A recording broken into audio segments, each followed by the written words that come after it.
All right, so the last time I looked at a Sublime album, it was their biggest album, their self-titled from 1996, the one that came out after the death of Bradley Nowell. Well, here we have the band's first album, known as 40 Ounces to Freedom. Now, 40 Ounces to Freedom is the band's first album. Well, not really the first album, because they had another album before this called Jaw Won't Pay the Bills, but that was more like a demo album with some tracks that I don't think made the cut on here. I could be wrong. My Sublime knowledge doesn't uh, date all the way back to that.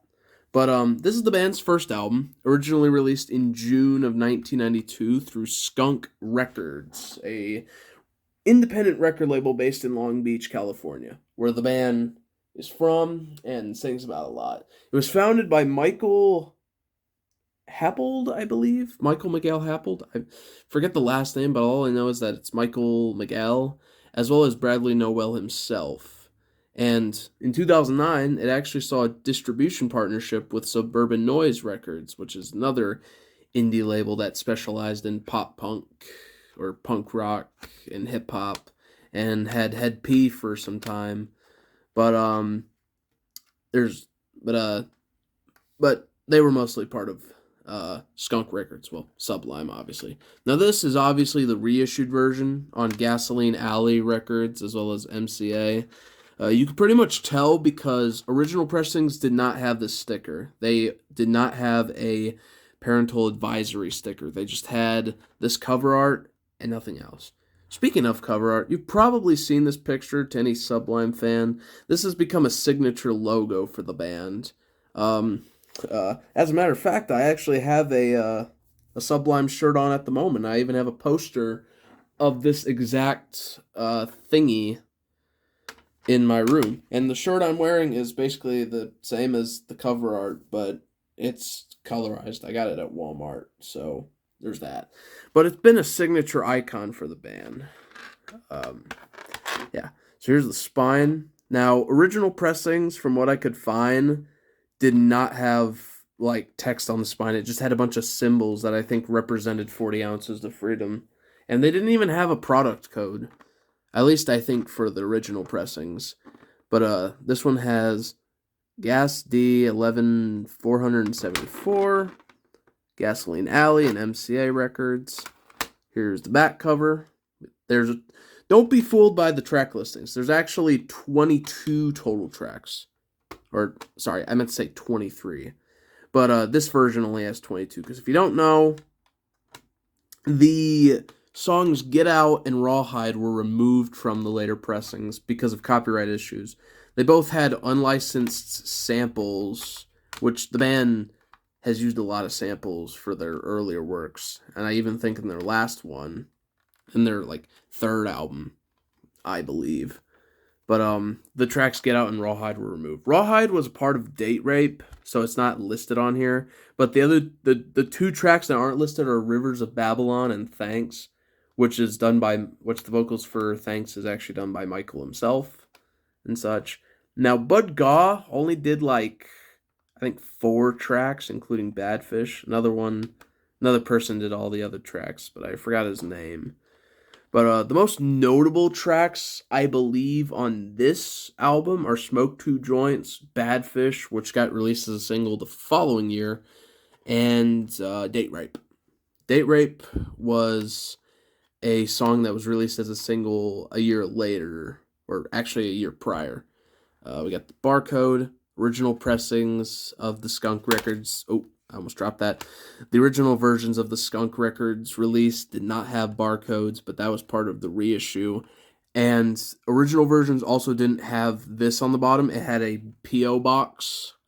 And another thing I've noticed with the original pressings was that the picture of the dog on the back is actually expanded a bit, as in this one, it's cut off. Now, to any regular listener, you probably think it's a cool little addition of the Dalmatian, but to all the Sublime fans, that is Lou Dog. That was the band's mascot, as well as Bradley Nowell's dog. And the dog did die in September of 2001, so uh, that's sad. Okay, here we have the CD.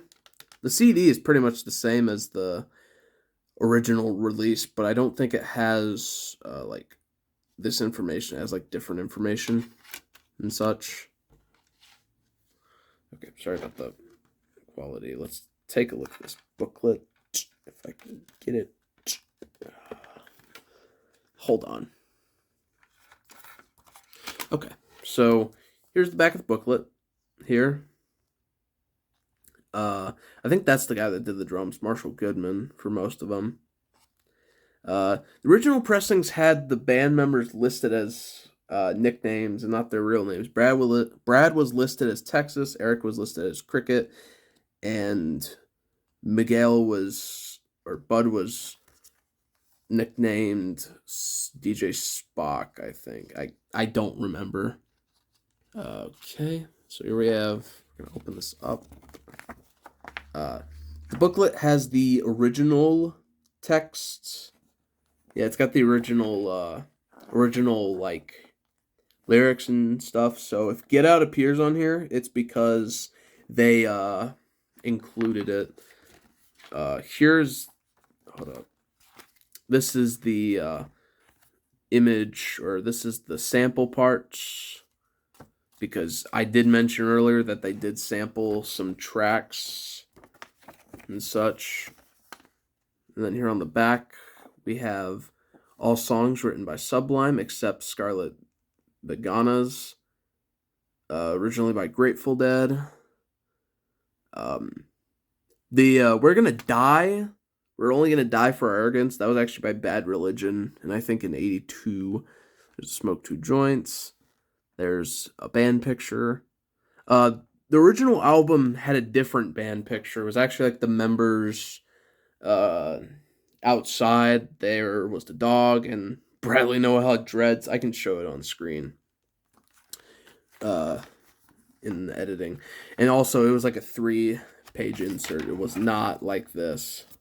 All right, so overall, it's a pretty solid album.